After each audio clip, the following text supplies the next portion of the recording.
Hi everyone, welcome to my channel. Today I'm going to be showing you my bullet journal setup for 2026. I'm so sorry that I'm getting this up a little late. I honestly got really behind in my journal and life in general.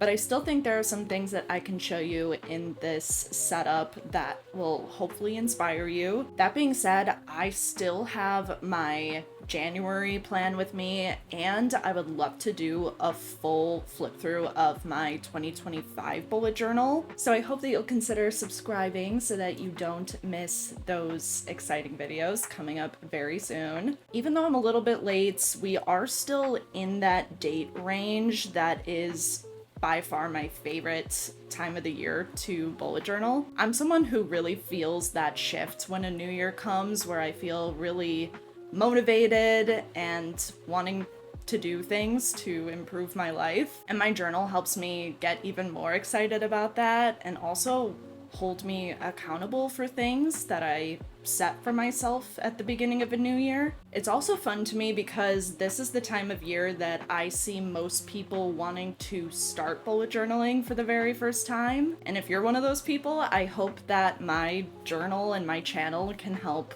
get you even more excited to do it, or even get you to the place of actually picking up the pen and doing it, because I think that in itself can be a challenge sometimes. So let's get into my 2026 setup to give you some ideas for themes and first spread ideas when you're just starting a journal. Let's go.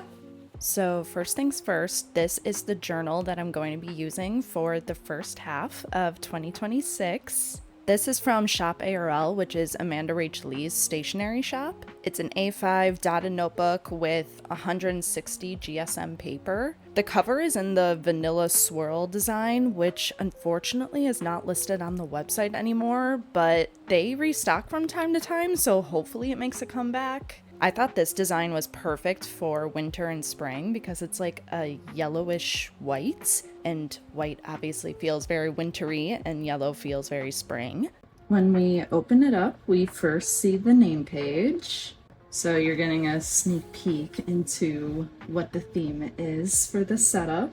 I'll describe the idea behind this theme a little more on the next page, but I used a pink Tombow marker to color in the swirls, and I used a mix of Posca paint markers and Artist Loft's acrylic paint markers to do the various flowers over the pink.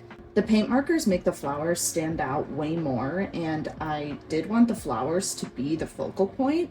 And then I use this bold, kind of funky lettering to write my name. By the way, don't be like I was when I first started bullet journaling and skip the name page. I used to skip it because I was like, well, obviously it's me. And although that might be true, I now have a lot of fun making this page, and I think it's just a creative opportunity wasted if you skip it. So don't skip this page. Okay, but speaking of skipping, I am going to be talking about skipping a page right now, which is this first awkward page on the right. This page is pretty useless to me because I will rarely ever flip to the very first page of my journal, especially with it being on the right side where I have to like open the book all the way if I was going to refer back to this page. I use it as a swatch page eventually a lot of the times, or I may even end up gluing it down so that it basically doesn't exist. So I would just glue it like this and then flip to my actual first page. So then here is my actual first title page. I saw this picture on Pinterest that I, for some reason, could not stop thinking about.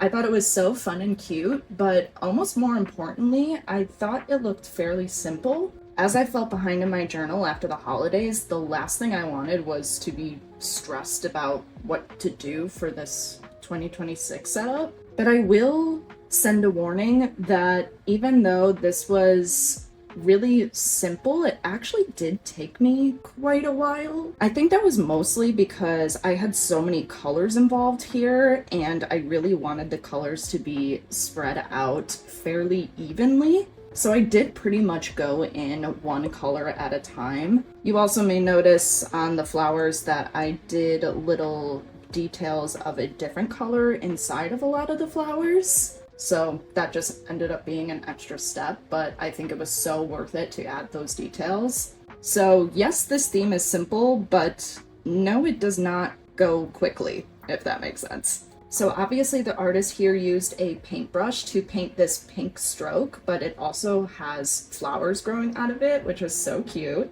By the way, didn't this work out so perfectly with the name page? These swirls here kind of remind me of paint strokes. But because this design is, in my opinion, kind of in your face, I didn't want the 2026 title to also be in your face.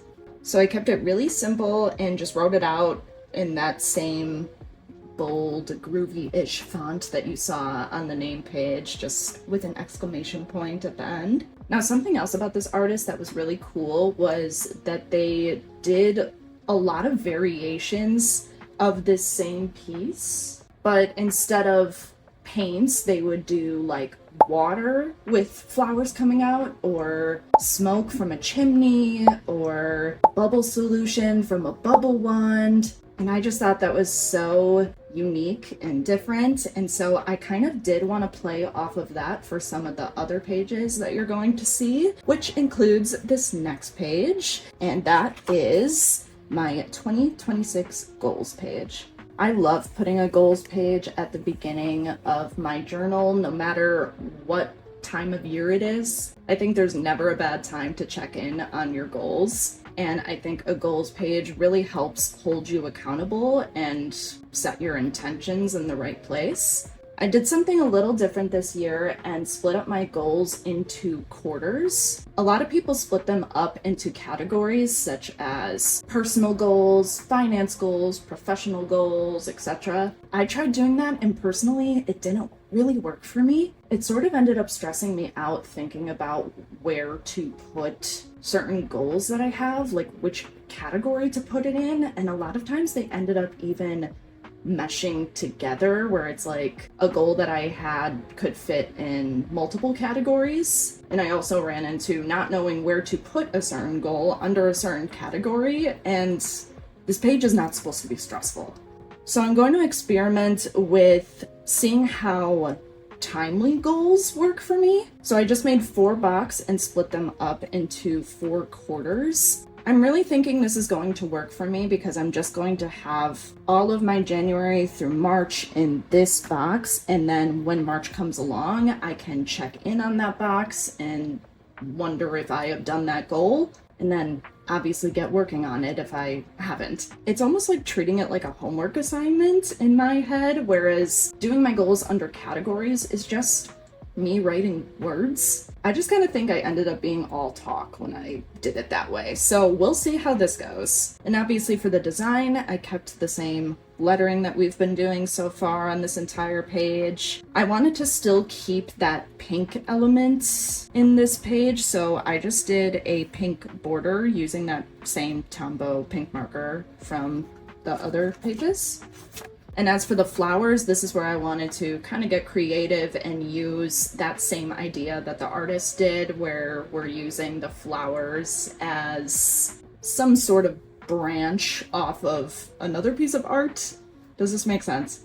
I thought it'd be cute to draw a watering can and have the flowers represent the water, but then we're also like growing flowers. I had this blank space down here too, so I thought it would just be perfect to kind of make my own little garden here. And something about the gardening and watering of plants reminds me of goals. I guess kind of like we're growing, we're starting as a little seed, but we're going to grow as a person in 2026 and achieve our goals.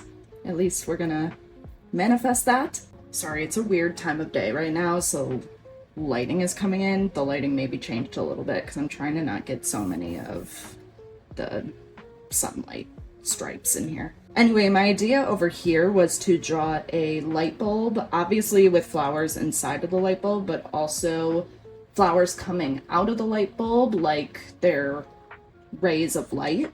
It didn't turn out exactly like I hoped. I don't know what happened. I guess I just lost the shape of the rays. But whatever, I think you get the idea. And I don't know, a light bulb just feels very hopeful since it's so bright and kind of is a symbol of knowledge and all that. Yeah, I don't know. Goals, right?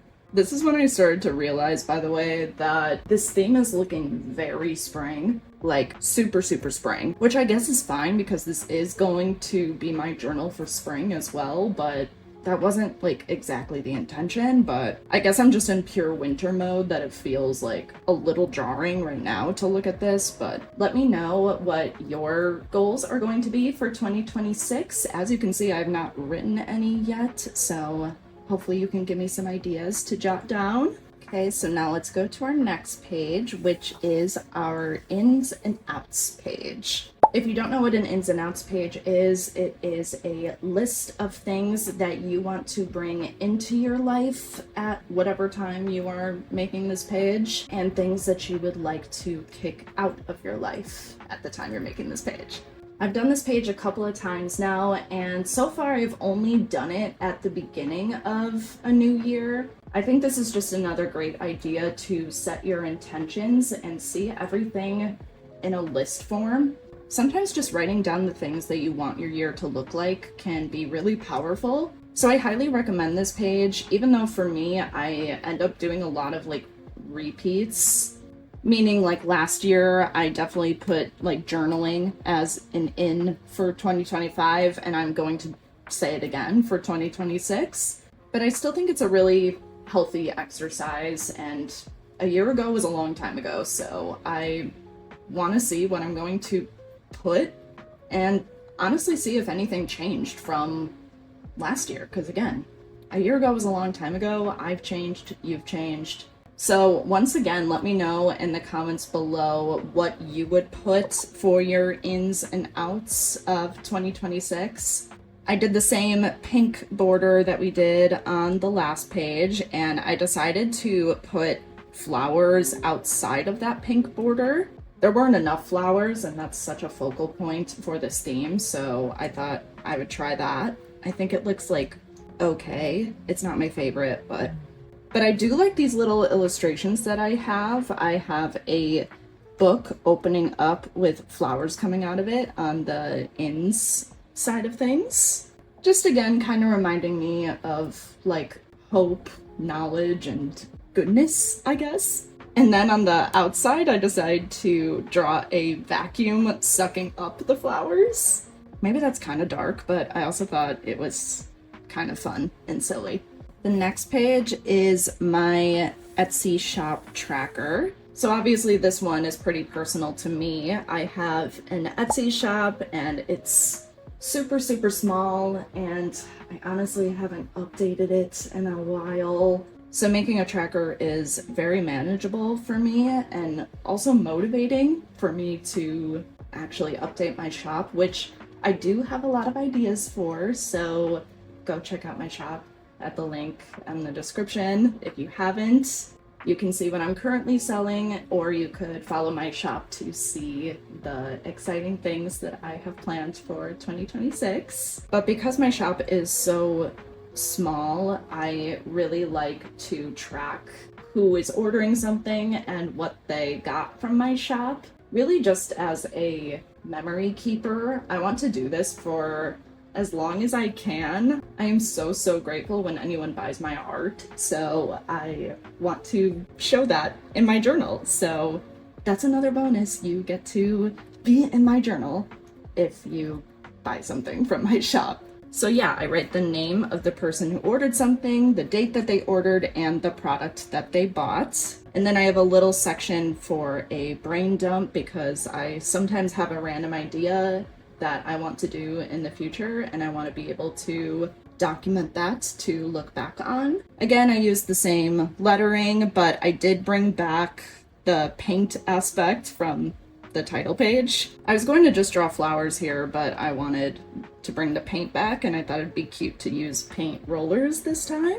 And I did in fact mess it up, but I have this Bujo with Kelsey stamp. It's actually right here as well. That's featured in like all of my videos that my sister got me from Etsy. And so far I have done, man, at least 4 Etsy shop trackers. And I feature this stamp every single time because, hello, why would I not? So I planted that in the brain dump box because I want to leave as much space as possible for name orders. Oh my gosh, wait, I completely forgot. Sorry, this is so random, but I forgot that I took a close-up shot of my little charm that I have on my journal this year. It's a little key with a heart. It really reminds me of like a little diary. I don't know. But I got it at Michael's and I just wanted to show it to you. It's so cute. Okay, anyway. We're on to my last page, which is my photo memories page. I don't know if I will ever stop doing a photo memories page. This is where I pick a picture of the month to highlight and print it out and paste it onto that month. I actually have my photo printer right here that I get asked about a lot. I have the mini Canon Ivy printer. I think it's all right. It definitely gets the job done. I have no regrets on getting a photo printer, that's for sure. My gripe with it is that it sometimes has blue streaks when I print a photo, and that's because it uses zinc ink to print it, so you don't need to like buy ink, but I don't know, I do think it gets a little streaky sometimes, so I guess that's a con to not having ink. But for me, it is good enough, but maybe if you are like really particular about it, investigate in the HP sprocket because people really like that one. I have not used it, so I don't know if I can give my actual opinion on it, but just research this one and the HP sprocket at least. Anyway, yeah, I love this spread so much. I've done it for so many years and I have to continue doing it. Highly recommend if you don't do this, by the way. You could always just print it on a printer as well and just size it appropriately. So because I'm gonna have, you know, pictures the size of these boxes, the pictures are going to eventually make this not so blank looking like it is right now. Right now it is like a little weird for me to look at. I'm like, this looks so plain, I need to fix it. But I think I am just gonna keep it like this. Again, obviously, same lettering, and I did bring the paintbrushes back from the title page. I just underlined the title with a paintbrush stroke, and then I had this space at the bottom, so I just did the same thing. I don't know. I was thinking of doing like a fountain with flowers coming out, but it's like such an awkward amount of space. I did put a different color flower next to each month as well. I'm not sure if I should be adding like flowers throughout the blank space, but I figured it was better to leave it for now and maybe see how it's looking after the pictures fill it up, because I sort of think that's what's messing with me currently is just all the blank space. But I'm going to be revisiting this page at least once a month, so let me know if you think there's anything I need to change, because this is an important page to me. Oh my gosh, I did not see that this needed erasing. Hello. And that is my 2026 bullet journal setup.